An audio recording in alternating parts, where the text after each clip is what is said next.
안녕하세요. 라이프노트입니다. 오늘 제가 들고 온 주제는 대한민국의 가계부채에 대해서 한번 이야기를 해볼까 합니다. 지금 대한민국 사회는 어떻게 흘러가고 있는지, 모두가 세계 경제가 안 좋다, 국가 경제가 안 좋다라고 하는데 그 이유가 대체 무엇인지 대충 감은 잡고 있겠지만, 정확히 뭐 때문에, 그리고 우리가 가계부채가 많다는 걸 알고 있지만 대체 어느 세대들이 어떻게 힘들어하는지 좀 실감을 잘 못하고 있는 분들도 좀 계신 것 같아요.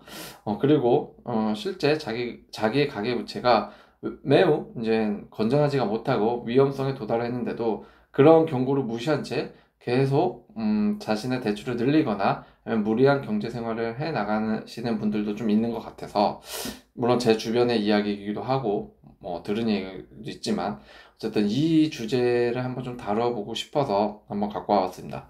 그래서 우리 이 가계부채는 보통 부동산 때문에 아마 힘든 것 같아요. 집 매수를 하면서. 특히 뭐 20대도 많이 집 매수를 했지만 22년, 21년, 22년도에 한참 이 부동산 거품이 쫙 오를 때 내가 벼락거지 되는 거 아니냐면서 영끌족들이 많이 탄생했죠. 그때 영끌한 족들이 지금은 매우 비명을 지르고 있죠. 높은 금리랑 그리고 경제가 안 좋아지면서 소비가 줄어들면서 자영업자는 힘들고, 그러면서 이런 영끌족들도 굉장히 힘들어지면서 경매도 많이 나오게 됩니다. 그런 부채들, 이런 부채의 경고를 과연 우리는 잊고 사는 건 아닌지, 그럼 앞으로 우리는 어떻게 대해야 되는지, 그리고 지금 대한민국 사회는 정말 불안정하지 않은 사회인지 불안정한 사회인지를 잘 판단을 해볼 필요가 좀 있을 것 같아요. 그래서 한번 이 주제를 다뤄볼까 하니까, 너무 자신의 의견과 달라도 응원해 주시기 바랍니다. 한번 다뤄볼게요. 일단 이 가계부채를 이야기를 하기 전에 우리가 지금 한국은 가계부채에 대해서 어떤 위험에 빠져 있냐라는 걸 짚고 넘어가 봐야 될 것 같아요. 지금 한국은 가계부채 위험에 크게 노출되어 있다고는 하는데, 그럼 그게 무슨 말이냐? 대출도 많고 소비가 늘지도 않아서 자영업도 힘들은데 쏟아지는 정책들도 도움 하나도 안 된다는 겁니다. 이게 통틀어서 지금 가계부채 위험에 크게 노출되어 있고 해결되지 않는 원인들이라고 할 수 있을 것 같아요. 그러니까 대출만 많으면 괜찮은데 소비가 늘면 대출도 많은데 소비도 늘지 않아. 그러니까 사람들의 소비가 늘지가 않으니까 자연히 힘들어지고, 그래서 정부에서는 이런 정책, 뭐 저금리 대출이다, 아니면 뭐 무이자로 몇 개월 이상 그냥 무이자 대출이다, 정책들 쏟아내고 있지만 사실 도움이 하나도 안 되고 있는 거죠. 그래서 저는 이 가계부채를 말하기 전에는 우리가 좀 GDP를 한번 이해를 한번 해보고 넘어가자라는 겁니다. 이 GDP라는 건 대충 알고 있을 거예요. 한 나라의 일정 기간 동안, 보통 1년이죠. 국내에서 생산된 모든 재화와 서비스의 총 가치를 나타내는 경제 지표를 GDP라고 합니다. 그런데 그러니까 쉽게 말하면 GDP는 1년 동안 벌어들인 돈이 얼마냐, 그 나라가 벌어들인 돈이 1년 동안 얼마냐라는 거예요. 국내에서 생산된 재화 서비스의 총 가치라고 말을 하지만, 그러니까 돈 얼마 벌었냐라는 겁니다. 일단 GDP는 그렇게 좀 잡고 갈 필요가 있겠어요. 그렇다면 지금 대한민국 높은 가계부채는 한국 내부 경제에 심각한 위협이 되고 있는 상황이라고 해요. 그게 무슨 뜻이죠? 부채가 높다라는 건 지금 이자 부담이 높다라는 거고, 소비나 투자할 여력이 없다라는 뜻입니다. 그러니까 아까도 앞서 계속 말한 거지만 계속 쳇바퀴 돌듯이 똑같은 원리가 계속 돌고 있는 거예요. 이게 계속 돌다 보면 나중에는 정말 폭발하는 거죠. 경제가. 그만큼 위협이 되고 있는 상황이라는 거예요. 부채가 높다라는 말은 이자 부담이 높고 소비와 투자할 여력이 없다. 이거는 지금 국민들이 무슨 상황이다? 굉장히 힘든 상황이라는 거죠. 힘든 상황이에요. 왜냐면 뭐 하나 할 수 있는 방법이 없는 거예요. 방법론적으로 뭐 하나 풀어나갈 수 있는 방법이 없다. 그러면 이 부채는 대체 뭐 이자 부담이 높고 이렇다는데 성장률하고 한번 따져봐야 될 것 같아요. 부채는 성장률하고 연관이 있다? 당연히 있습니다. GDP 대비 부채가 일정한 수준까지 오르면 요 레버리지로 인해서 성장을 하게 된다고 해요. 그러니까 기타 투자나 외국인 투자들이 많이 오기도 하고 기업들이 막 부채 돈을 받아. 그러면 이 레버리지를 통해서 몸집을 좀 불리는 거죠. 그러니까 당연히 부채라는 거는 어느 정도 일정 수준까지는 선장률을 견인한다. 그러니까 부채가 너무 많은 것도 안 되지만 너무 없는 것도 성장을 할 수가 없다라는 겁니다. 역설적으로. 때문에 부채는 일정한 수준까지 레버리지로 인해서 성장을 하게 된다. 하지만 요런 이렇게 일정한 수준까지를 요 수준 범위를 넘어서면 성장률이 급하락하게 되는 게 바로 부채와 성장률의 관계입니다. 그러니까 이자 부담이 늘어나고 부채가 200%가 넘어가면 요 바로 이제 급성장한 요 단계에서 급하락하는 요 단계로 넘어간다는 겁니다. 200%가 넘어가면 서서히 하락하는 것도 아니고 급하락을 하는 거예요. 그러니까 지금 우리나라가 부채 수준이 높다, 200%가 넘는다라는 말은 결국 급하락, 성장률이 급하락으로 치닫고 있다, 이렇게 볼 수가 있는 거죠. 그렇다면 지금 대한민국 부채 수준은 얼마인가? 그걸 한번 따져보자 있는 겁니다. 일단 민간 대출 비율만 지금 220% 이상이 작년 기준으로 더 넘었다고 해요. 그러니까 220% 중에서도 가계부채는 100%, 기업부채는 120% 정도라고 해요. 그러니까 가계부채, 우리 집안대출이 지금 100%가 넘었습니다. 이게 진짜 100%를 돌파한 거니까 딱 100%가 아니에요. 넘은 거예요. 이미 지금 넘었기 때문에 가게는 이제 손을 쓸 수가 없는 거예요. 2인 가족도 심지어는 허리띠를 졸라매고 있는 겁니다. 아기가 없어도. 2인 가족도 허리띠를 졸라매고 있는데, 그러면 3인 가족, 애가 있는 3인 가족, 4인 가족은 어떠냐? 그런 3, 4인 가족은 맞벌이를 할까요? 대부분 외벌이가 많습니다. 왜냐? 아기가 어릴 경우에는 엄마가 좀 봐야 되기 때문에 외벌이가 경우가 더 많습니다. 열에 한 60, 70%는 외벌이일 거고 맞벌이가 한 20, 30%뿐이 안 되는 것 같아요. 어쨌든 케바케이긴 하지만 가계부채는 그만큼 지금 매우 힘든 상황에 치닫아 있다. 대한민국 신용대출은 1900조를 돌파를 또 했다고 해요. 그러니까 금리는 인상하는데, 원래 금리가 인상하면 왜 대출이 늘어날까라고 하는 거예요. 지금 뭐 최근 들어서 한은에서 이제 금리를 좀 내리기로 결정을 했다고 하는데, 어쨌든 이때도 작년에도, 작년 기준이니까 재작년에도 금리는 계속 올렸죠. 근데 신용대출은 계속 올라갔습니다. 그 이유가 뭐죠? 금리가 원래 내려가면 대출이 늘고, 그 금리 내려간 것 때문에 대출을 돈을 빌려서 집을 사든 뭐 차를 사든 뭐 대출이 늘어나고, 금리가 올라가면 당연히 내야 할 돈이 많아지니까 대출을 적게 받고 집을 안 사고 아니면 차를 사는 그런 기간을 미룬단 말이죠.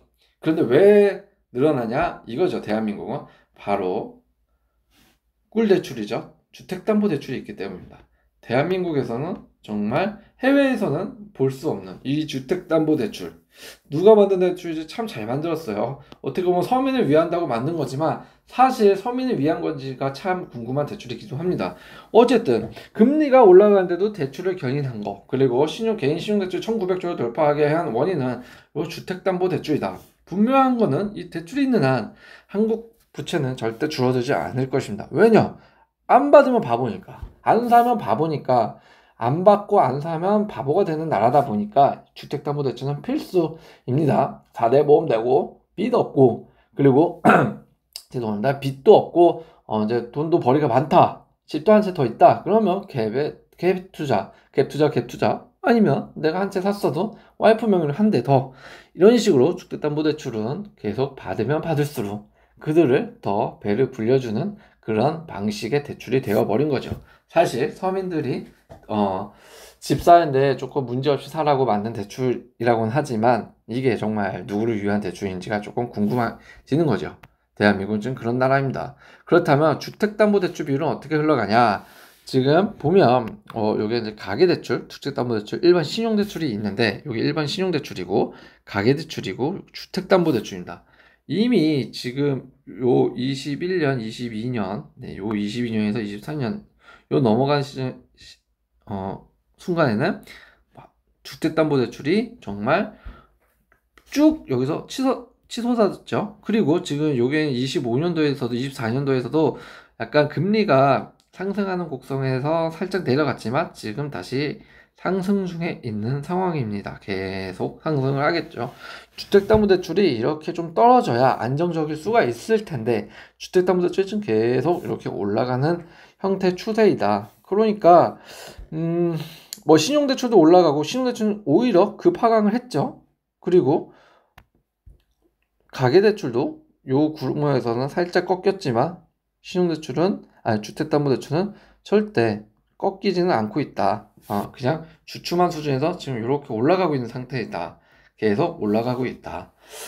이런 비율을 놓고 보면 주택담보대출이 정말 우리나라에서는 높은 대출의 비율을 차지하고 있고 우리나라의 가계부채를 견인하는 거 아닌가 싶어요. 그렇다면 기업부채는 어떻게 흘러가느냐?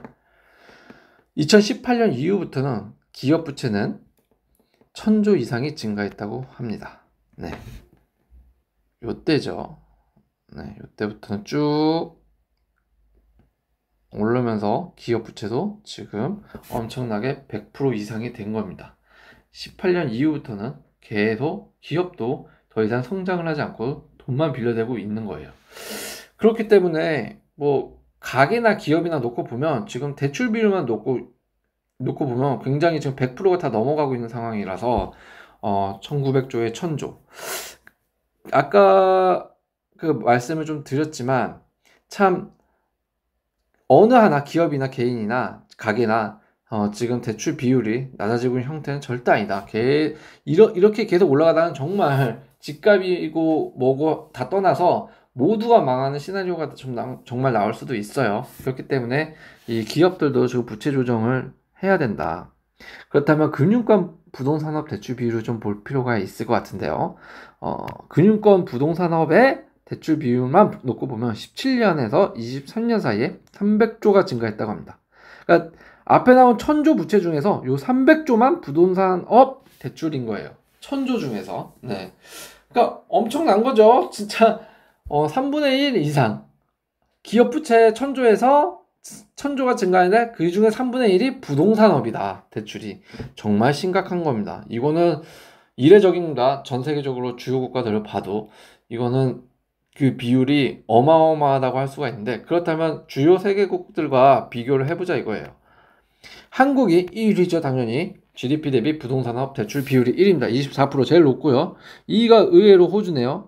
미국일 줄 알았지만 사실 그 다음에 거의 미국이 근소하게 따라잡고 있고, 4위가 영국으로 8.4, 5위가 뭐 유로존 이렇게 되는데, 지금 이와 같이 말해주고 있는 지표가 말해준 건 뭐다? 부동산 시장이 엄청 대한민국은 아직도 과열이 돼 있다. 그리고 금융의 취약성을 계속 나타내주고 있다는 겁니다. 결국 이 금융의 취약성을 나타내는 걸 계속 보고 있으면 부동산업 대출 비율만 놓고 높다라는 말은 한국에 더 이상 산업 성장이 없다라는 거예요. 부동산 말고는 정말 산업 성장이 없을 수 있다. 외국 투자에서 봤을 때는. 그렇다면 해외 투자로 놓고 봤어도 해외에서 돈이 많이 안 들어올 가능성도 있죠. 왜냐면 한국 부동산은 우리 국내적으로만 놓고 보면 대출 비율이나 부동산업 비율이 높은 거지, 전 세계적으로 놓고 보면 그렇게 매력 있는 땅덩어리는 아닙니다. 네. 한국이 그렇게 재미있는 부동산으로 재미를 보는 세계국들한테 돈을 갖다 주는 그런 구조는 아니라는 거죠. 산업이 발달해야 되는데 부동산만 발달하고 있다. 그렇게 좀 역설적으로 볼 수도 있는 거죠. 그래서 우리가 요때 2022년, 23년, 22년도부터 해서 거품이 한참 올랐을 때부터 지금까지 좀 놓고 보면 항상 뉴스에는 맨날 피곤한 뉴스가 나왔습니다. 무슨 뉴스냐? 서울 아파트 매매 가격 25주째, 몇 주째 상승, 이런 거 많이 봤을 겁니다. 주택 경기 회복세에 서울 주요 지역 상승폭 확대. 맨날 상승만 한대요. 나만 빼고 난 아직 못 사는데 서울에 계속 아파트가 몇 주째, 25주째나 상승하고 있다고 합니다. 주식 코스피보다 더 계속 오르는 것 같아요. 서울 안 가면 그냥 패배한 사람 같죠? 각종 매체와 기사에서는 빨리 사라고 부추기는 것 같고, 나는 돈은 없고 더 모아야 되는데 연끌해야 되나? 그러면서 연끌을 시작을 합니다. 이때부터 나락가는 고속도로를 타기 시작하는 거죠. 왜? 매매 가격이 25주째 상승한다고 기사에서 떠들어대고 계속 주택 경기도 회복세에 있다고 착각을 하게 하니까요. 그러니까 이런 피곤한 뉴스 때문에 국민들이 정말로 이제는 좀 피로를 해진 거예요. 이래서는 안 되겠다. 나도 그럼 집을 사야겠다라는 마음 때문에 계속 사게 되는 거죠. 그렇다면 그러면서 서울 주택 거래량 추이가 늘었는데 얼마만큼 늘었냐를 보자 이거죠. 그러면 작년 기준으로 1월에는 4,600채였는데 쭉 오르면서 급상승을 하게 됩니다. 쭉 정말 급상승. 7월에만 3배 가까이 됩니다. 네, 12,783채. 6개월 만에 주택경기 회복세에 따라 거래량이 가파르게 상승해버립니다. 가파르게. 이러니까 내가 벼락거지 되는 거 아니야? 라고 하면서 부부싸움은 잦아지고 계속 집을 연끌해서 사는 그런 추이가 나타나게 되는 거죠. 안 되겠다. 그럼 우리도 정말 가야겠다. 그러면서 24년 때 3040들이 매수를 하면서 40대들이 집을 집 매수를 견인해 가기 시작합니다. 정말 여기 보면은 30대, 40대들이 많이 그래프가 겹치죠? 네. 그러다가 요 쭉 올라가는 시기, 쭉 올라가는 시기는 뭐다? 대부분 40대다. 40대에 많이 사다. 결국 서울 주택거래량을 40대가 견인하고 있다. 그러니까 이제 40대들이 돈이 없어지는 거죠. 그럼 서울 아파트 평균 매매가는 얼마냐 놓고 보면 22년도에 8억 5천, 24년도에 1년 만에 10억 5천, 평균 매매가예요. 24년에 12억 1천이라고 합니다. 그러니까 12억에서 13억이 평균 매매가고 서울이 1년 사이에 5%에서 6%가 오른 겁니다. 그러니까 12억에서 5% 오르면 얼마죠? 6천만 원이에요. 자, 6천만 원이 1년 만에 오릅니다. 내 연봉이 6천이 안 됩니다. 6천 간 넘어요. 그러면 1년을 하나도 안 쓰고 전부 다 갖다 바쳐야 연봉을 다 털어 나와야 이제는 저 집을 살 수 있게 유지를 할 수 있게 되는 거죠. 이렇다 보니까 와 정말 부동산만 사야겠구나라는 마음이 들겠죠. 당연히 누가 근로소득으로 일을 하고 싶어 하겠는가라는 거예요. 이런 현상들이 갭 투자를 계속 부추기고 매체에서도 계속 갭 투자를 부추깁니다. 왜? 넌 투자 안 하면은 바보 되는 사람이야. 바보야. 왜? 지금 1년 만에 6천만 원은 넌 벌 수 있겠니? 라고만 순간적으로 돈 버는 구간만 놓고 봤을 때는 6천, 7천, 1억을 번 거죠. 5% 6%번 거예요. 근데 이게 평생 가냐? 그건 아니겠죠. 네, 근데 또 놓고 과거로 되돌려 놓고 본다면 이 과거에 이 가격에 또 살 수 있는 기회가 몇몇 되겠냐라고 하면서 갭 투자를 부추기는 겁니다. 결국 투기판을 계속 만들게 되는 원인이 돼버린 겁니다.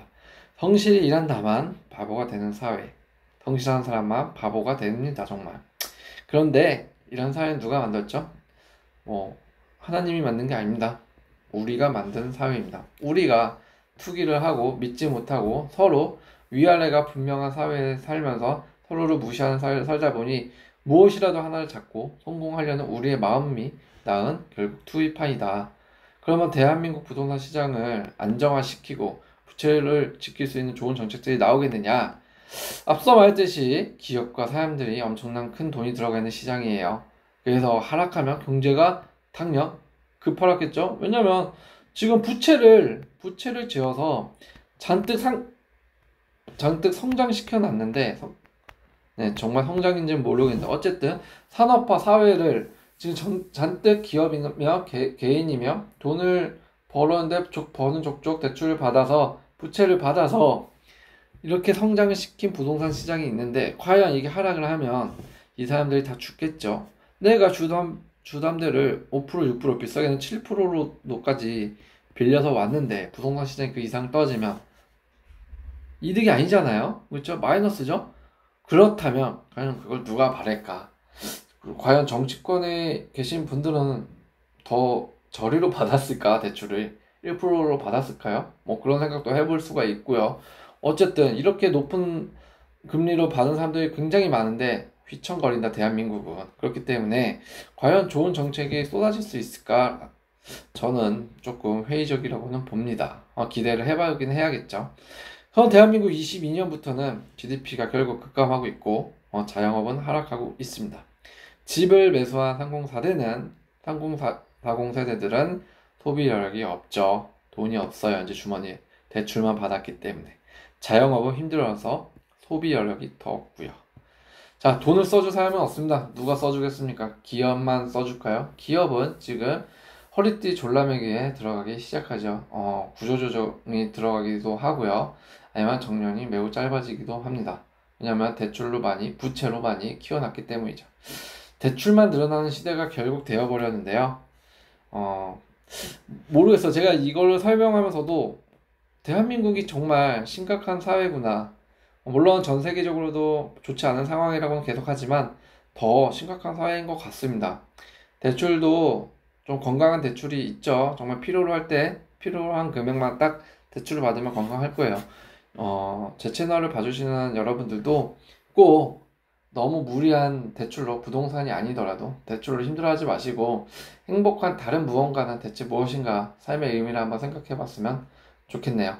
오늘도 시청해 주셔서 감사합니다.